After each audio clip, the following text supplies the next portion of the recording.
Good morning, all. Just thought I'd do a quick vid on strawberries, just what I've learned in the short time I've been raising them, so to speak. You can see I'm about halfway through my strawberry patch.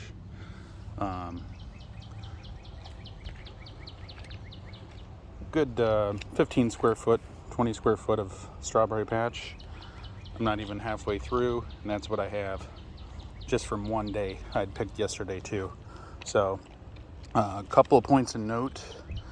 If you can see, colors are great. For strawberries, a lot of people I see, they use towers. Don't bother unless you have no other choice as far as you live in an apartment or something like that. But those ceramic towers, they're gonna need water constantly unless you have like an automatic drip system. They're really not going to do much, and you're not going to have a good harvest. You'll get some good strawberries. They'll be sweet, but you need to keep them watered, and they may dry out. You get one hot day and you could nearly kill the plants. So just lessons learned. I do the back to Eden garden method especially for my strawberry bed. So this was all heavily mulched, and then I planted the strawberry crowns, and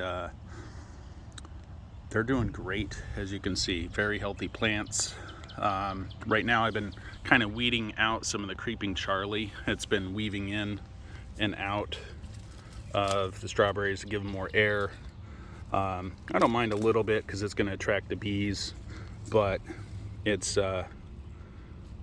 causing them not to breathe. Basically, you want some good airflow, and it's just not getting it.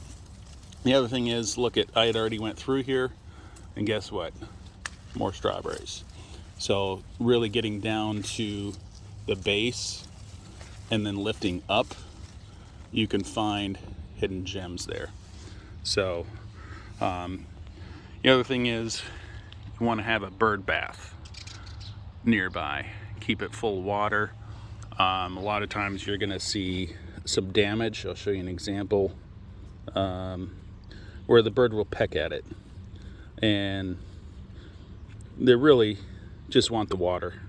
So there's some damage there, and the next thing you know, slugs will get in there, ants will get in there, other bugs. But this is really juicy, tasty strawberry, so I'm going to cut off that damage. And I'm going to eat that one. So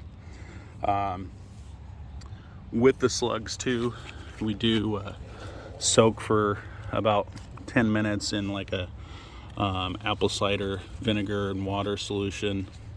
Don't put too much in there, because then it can kind of damage the taste of the strawberries, but that's just to kind of kill off any parasites or anything like that, so it helps out. You can see in the middle there I got a little stump. I use that to step on to get around there. So watering, I'm in Maryland, northern Maryland. It's been really hot. We haven't really gotten a lot of rain until last couple days. We got a good shower, so that's been good. But I have watered, every 2 to 3 days. I'll give it a light bit of hose in the morning or in the evening. I prefer in the morning, just because that's when I'm more active and there's less mosquitoes and that type of thing. So again, harvesting, kind of go through, pull up from the bottom. At this point of the year, I'm harvesting like twice a day. So you can see here, that's probably 3 pints of strawberries so far. I'll probably have a gallon by the time I'm done, and I may end up harvesting another pint tonight. So that's what you can get out of this little space. I figure it'll keep pumping like that for another 2 or 3 weeks, and then it'll taper off. So you'll still get some, just not as much as it gets hotter into the summer. Right now it's really cool, actually. and then you'll start to see the runners as the summer goes. I found one over here. Where'd he go? There we go. There's a runner right there. So these are great because this is going to go over, it's going to reseed itself.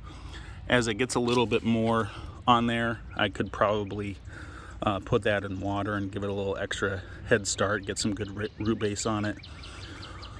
Basically with the strawberries, the first year they're not going to do much. You should actually pinch off the flowers.